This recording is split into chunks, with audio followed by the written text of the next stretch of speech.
Hello, scholars. Welcome back to day 2 of the Lorax for TRD. So what have we learned yesterday about the Lorax? We learned about the Onceler and how he came to this beautiful place with these beautiful trees, the Trufala trees, and how he did what to them? That's right, he cut them down. And then who showed up? Yes, the Lorax showed up, and was he angry or was he happy?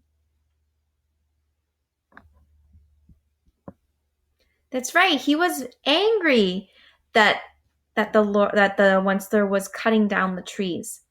And what was the Onceler cutting down the trees for? What was his reason for cutting down the trees? Yes, you got it. He wanted to build a thneed factory to create thneed, which was type of clothing. Good job, friends. And I think that made him the Lorax very angry. What do you think? Do you agree with me or do you disagree?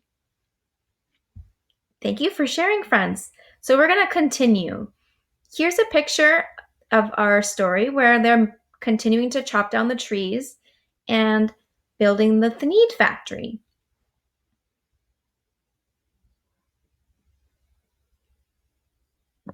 Then, oh baby, oh, how my business did grow. Now chopping one tree at a time was too slow. Ooh, what did he do? So instead of just chopping down one tree at a time, what did he do? Yeah, he built a machine so he could chop down more than one tree at a time to make it go faster.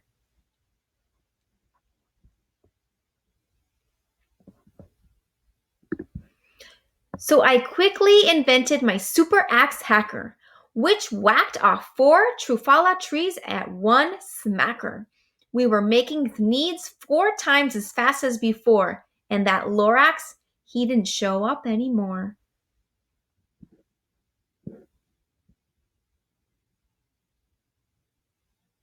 Does the Lorax look happy or mad? Yeah, he looks pretty mad to me too. And what about these friends over here? Do they look happy or sad? Yeah, they look pretty upset too. But the next week he knocked on my new office door. He snapped, "I'm the Lorax who speaks for those trees, which you seem to be chopping as fast as you please. But I'm also in charge of the brown barboots, who played at the shade in their Baba suits and happily lived eating Trufala fruits. Now, thanks to your hacking my trees to the ground, there's not enough Trufala fruits to go round. And my poor Barloots are off getting all crumblies because they have gas and no food in their tummies.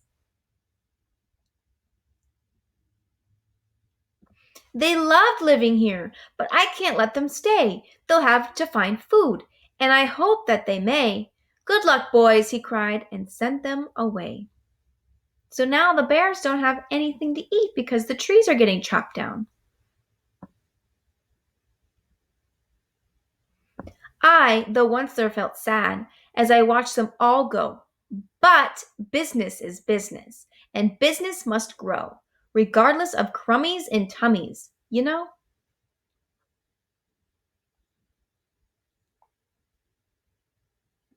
And here's a picture of his Need factory.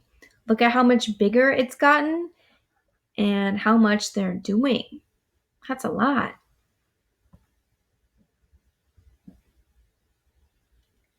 I meant no harm. I most truly did not. But I had to grow bigger, so bigger I got. I biggered my factory, I biggered my roads, I biggered my wagons, I biggered the loads of the needs I shipped out. I was shipping them forth to the south, to the east, to the west, to the north. I went right on biggering, selling more needs, and I biggered my money, which everyone needs. Then again he came back. I was fixing some pipes when that old nuisance Lorax came back with more gripes. "I am the Lorax," he coughed and wiped. He sneezed and he snuffled. He snarled, he sniffed. "Onceler," he cried with a cruftless croak. Onceler, you're making such smoggless smoke. My poor swamny swans, why they can't sing a note. No one can sing who has smoke in their throat. So how did the Onceler's factory affect the swans?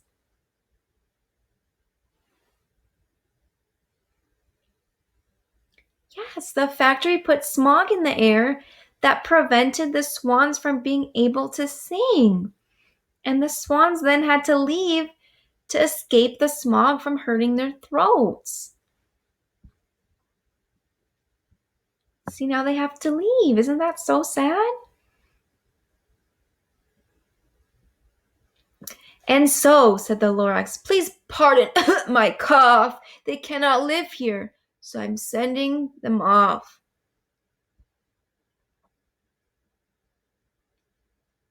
Where will they go? I don't hopefully know. They may have to fly for a month or a year to escape the smog you've smogged around here.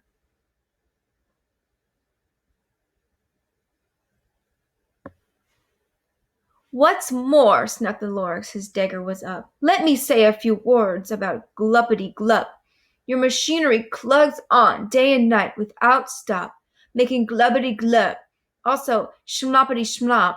And what do you do with this leftover glue? I'll show you, you dirty old Onceler man, you.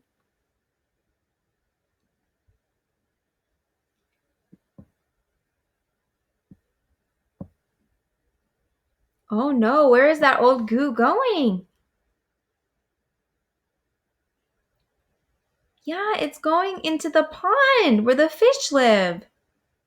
Oh no. Is that clean water for the fish? No. You're glumping the pond where the hummingbird or the humming fish hummed. No more can they hum, for their gills are all gummed. So I'm sending them off. Oh, their future is dreary. They'll walk on their fins and they'll woeful weary in search of some water that isn't so smeary.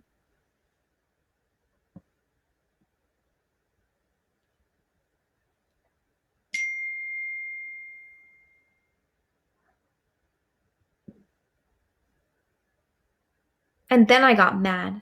I got terribly mad. I yelled at the Lorax. Now listen here, Dad. All you do is yap yap and say bad, bad, bad, bad. Well, I have my rights, sir, and I'm telling you, I intend to go on doing just what I do. And for your information, you Lorax, I'm figuring on biggering and biggering and biggering and biggering, turning more chufula trees into needs which everyone needs. And from that moment we heard a loud whack. From outside the fields came a sickening smack of an axe on a tree. Then we heard the tree fall. The very last tree. The very last tree of them all. Uh-oh, so are there any more trees for him to chop down to make needs out of? No, there's no more. That's the last tree.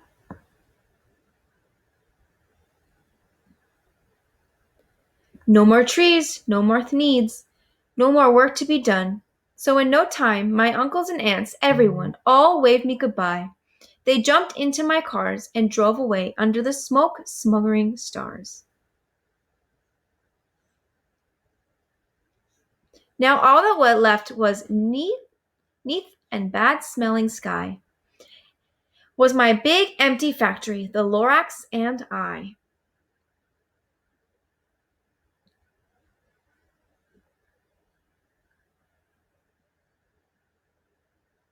The Lorax said nothing, just gave me a glance.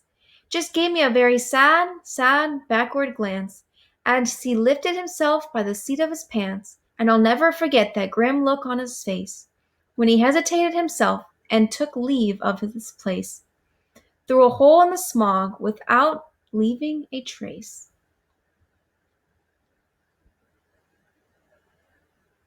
And all the Lorax left here in this mess was a small pile of rocks with the one word, unless. Whatever that meant, well, I just couldn't guess.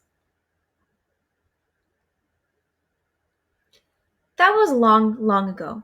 But each day since that day, I've sat here and worried away.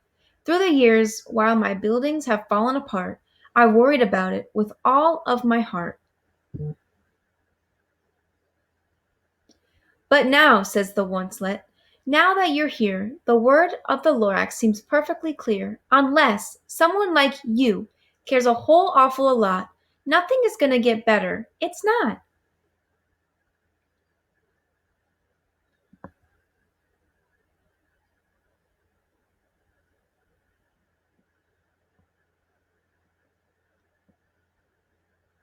So, catch, calls the onceler. He lets something fall. It's a trufala seed. It's the last one of all. You're in charge of the last of the trufala seeds, and the trufala trees are what everyone needs. Plant a new trufula, treat it with care, give it clean water, and feed it with fresh air. Grow a forest, protect it from axes that hack. Then the Lorax, all of his friends, may come back. And the end.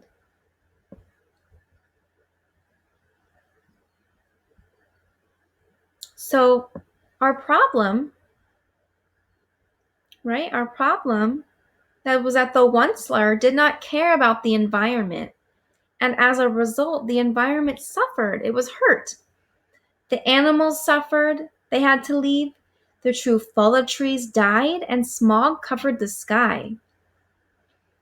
So the Lorax then leaves, and the onceler is left with this empty land and an empty factory. So he doesn't have anything else to do. So the resolution or the solution is that the last trufala seed leaves hope for the environment to be restored again, to come back. And so he gives it to this boy in hopes that he can take care of it and make a new land for the Lorax and his animal friends to come back and to be beautiful and take care of the earth again. Great job, friends.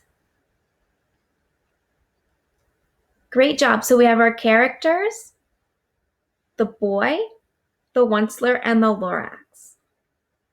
We have the problem. What was the problem?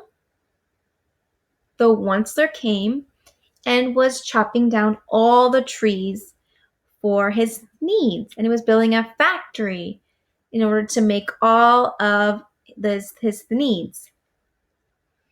And how does that problem get solved? The problem gets solved, good job, by saving the seed and giving it to a friend who is going to take care of it, and is going to take care of the environment and bring and restore it back to how it was before. So what was our lesson that we learned today? I heard some great answers. Yes, we learned that it's really important to take care of our earth, right? And to clean it and make sure that we're not over taking things from it, and to make sure that we are just being very kind to it and cleaning up after ourselves and keeping everything clean. Good job, friends. I loved reading this story with you, and I hope that you enjoyed it as well. Have a wonderful rest of your day, and I'll see you tomorrow. Take care. Bye.